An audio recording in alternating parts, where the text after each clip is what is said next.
Alright, so you're considering whether buying a gaming desktop or a gaming laptop. You don't know which one to get, and you've come to this video for someone else's opinion to hopefully shed light on yours, make you feel better about the purchase you're about to make, or make you make up your mind whether it's a desktop or a laptop. You got them right there, you're staring at both of them, and you just need some extra information that you can't find online. So let's get right into this video. We are going to start with laptops, some pros and cons, and we'll move to desktops. So first off, the first pro for a laptop or a gaming laptop is the fact that it's super convenient. You can bring it with you.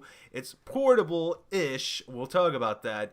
And it's something you just bring over to your friend's house, play a game, and just have some fun. You know, you don't have to worry about lugging around a big box and having your monitors with you and your keyboards and your mouse and all that stuff and worrying about setting it up, looking for extra plugins on the wall. Gotta get out that power strip. It's something you can bring with you and play. You possibly could even do this in school and impress all your friends. A next pro to a laptop is the fact that not only is it more cutting edge, it's kind of a cool thing to have. You know, not a lot of people have a gaming laptop, but it's something that is kind of like a staple. You can say, oh man, I got that Alienware, I have that MSI, or if you're fortunate enough to have a Razer Blade, you can pull that thing out and people will be envious, whether they're console players or PC players. They look at that and be like, you can play games on that. And all you gotta say is yes. So let's move on to some cons. And unfortunately, the cons outweigh the pros when it comes to gaming laptops. So first off, we're gonna talk about form factor. They're thick, and not the good kind of thick. They're super heavy, and it's pretty much like carrying around a brick with you everywhere you go. And I know some of you guys are like, yeah, but the Razer is just as thin as the new MacBook Pro, and it's a gaming laptop. Yes and no. The Razer Blade thermal throttles, and what that means is whenever you're gaming on that thing and you're putting the screen to use basically, and all your cores and your hard drive and your video card, thing heats up and it starts slowing down.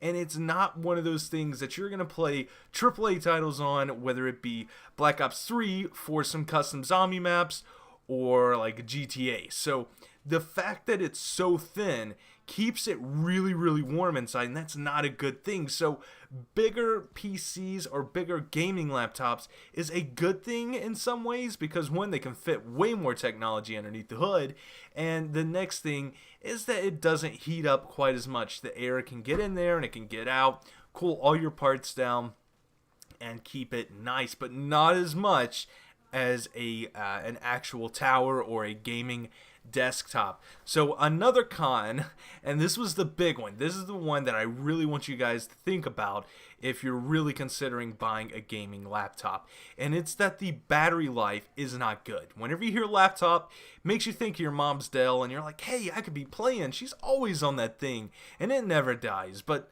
no, in fact, gaming on a gaming laptop lasts for all of 15 to 30 minutes, and you're done. That's it. The battery dies. It completely shuts off, which is not a good thing.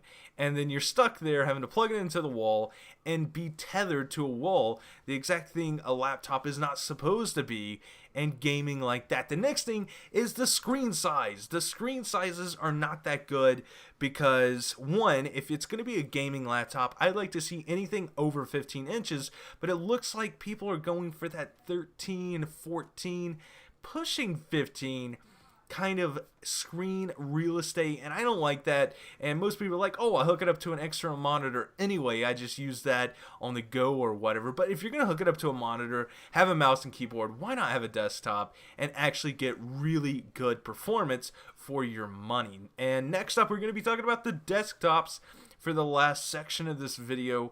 We're going to be talking about pros and cons again. Hopefully by the end of this video you can make up your mind. So pros with a desktop is you can unlimited amount of times, just unlimited updates or upgrades rather. You can, if you need more RAM, you stick some more RAM in there. If you need another graphics card, you hook another graphics card in there. You either yank the one you got out if it doesn't support SLI or Crossfire, and you put the new one in, and if that one supports SLI or Crossfire, you put another one in, and you bridge it, and you have the power of 2 graphics cards to 1 monitor, or 2 or 3, or however many monitors you have when you're playing games. So you can always upgrade, even if you spend a small amount at the beginning. As long as you put your money into decent parts that you can work on and work up from, you can always upgrade. So that's why I always say put a little bit more money into your CPU and motherboard to make sure that you have proper expandability, and also with your power supply. That's 3 things you really need to put your money into whenever you're building a budget build PC, unless you're going to be happy with that and you know that you're going to upgrade the complete thing in a few years. So that's something to look forward to in a desktop. The next kind of pro for a desktop is that you're getting actual performance. So as with a notebook, you're getting the M versions or the mobile version. You're getting a mobile graphics card. You're getting a mobile processor. And not all are like that. I do give that. I'll take that. But the majority out there are like that. You're getting the mobile GTX 980 or 960, 970, and it nowhere near stands up to what the performance is of that of the desktop version. And now let's move into the cons of having a desktop. And the number one thing is there is absolutely no portability. Right now, if someone's like, hey, bring your setup over to my house, set it up, and we'll do some videos or something, it would probably take me 3 or more hours to tear down my entire setup and get it into my car and then get going. And setting it all back up over there or somewhere else would probably take that much of time too, because I don't only take, well, I guess I'll leave that out. So let's just say about 2.5 hours. That would probably be my setup time, and that's just with 2 monitors and a desktop. And it's not even the fact that it's like, oh, you just unplug it and throw it in. It's all my cables are neatly organized, so you gotta deal with that too. You're not just gonna slap them back, and that's a con. And I can't really think of too many more cons for a desktop. I guess size. You don't want something bulky in your room, and you have to buy a monitor. You have to buy a keyboard, mouse. That all factors into the price. So hopefully you guys enjoyed this video. Hopefully you guys can make up your mind from this. I know I rambled a little bit, but I will see you tomorrow with a brand new video.